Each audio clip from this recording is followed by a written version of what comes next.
The bus wheezed to a stop at the corner of Jefferson Avenue, its doors opening with a groan as if burdened by the weight of the city's endless demands. Passengers climbed aboard, each carrying the invisible load of their day. Among them was an elderly black man. His slow, deliberate steps spoke of years that had both strengthened and wearied him.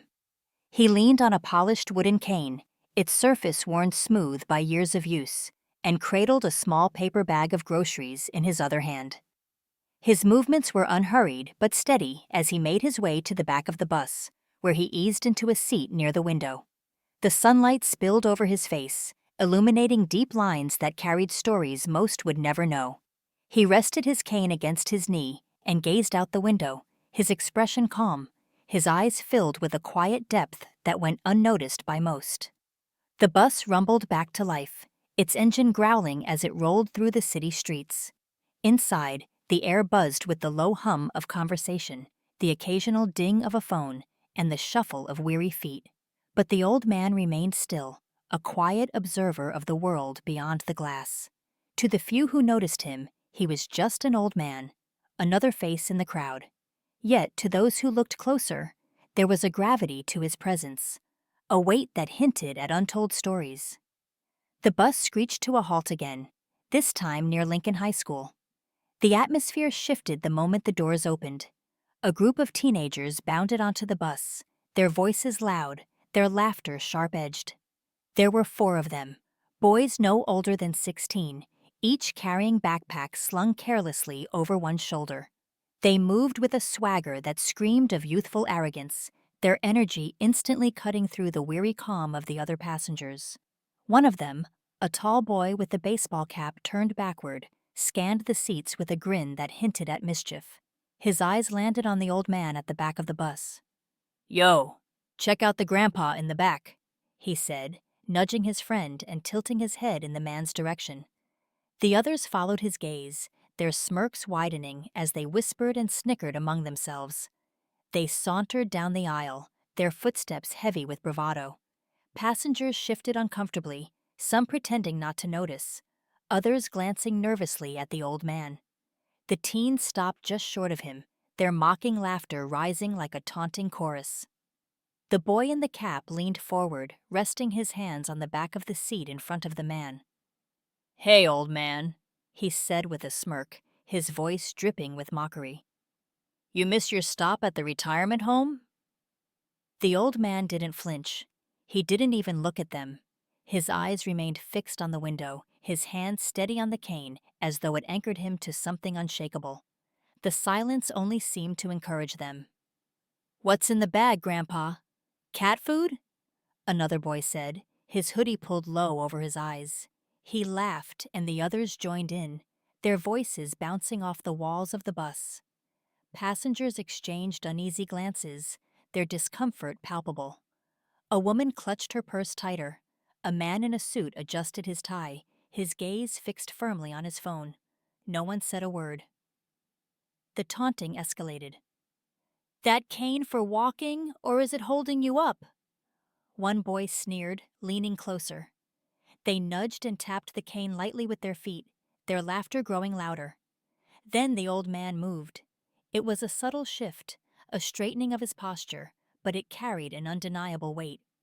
Slowly he turned his head to look at them, his gaze steady, calm, and piercing. The laughter faltered for a moment, replaced by a flicker of uncertainty. "Do you boys always find joy in bothering strangers?"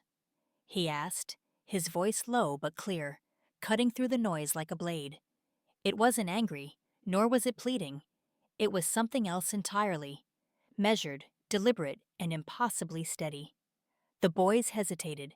The boy in the cap recovered first, scoffing as he crossed his arms. "What's it to you, old man?" he challenged, though his voice had lost some of its earlier confidence. The old man's gaze didn't waver. He rested both hands on his cane, his fingers curling around the worn wood. "When I was your age," he began, his tone calm but heavy with meaning, "I carried something much heavier than this cane. A rifle. Through jungles halfway across the world. I was 19, barely older than you." The words hung in the air, silencing the bus. Even the hum of the engine seemed quieter, as though the vehicle itself paused to listen. Vietnam, the man continued. The name landed like a stone, reverberating through the silence. You don't know fear until you've heard the snap of a twig behind you and wondered if it's the last sound you'll ever hear. You don't know loss until you've watched your best friend fall beside you and couldn't stop to help. The boy in the cap shifted uncomfortably, his smirk all but gone. The smallest boy in the group glanced at his feet, his face pale. We didn't mean anything by it, the boy in the hoodie mumbled, his voice barely audible. The old man nodded slightly, his expression softening but remaining firm. Words have weight, boys, he said.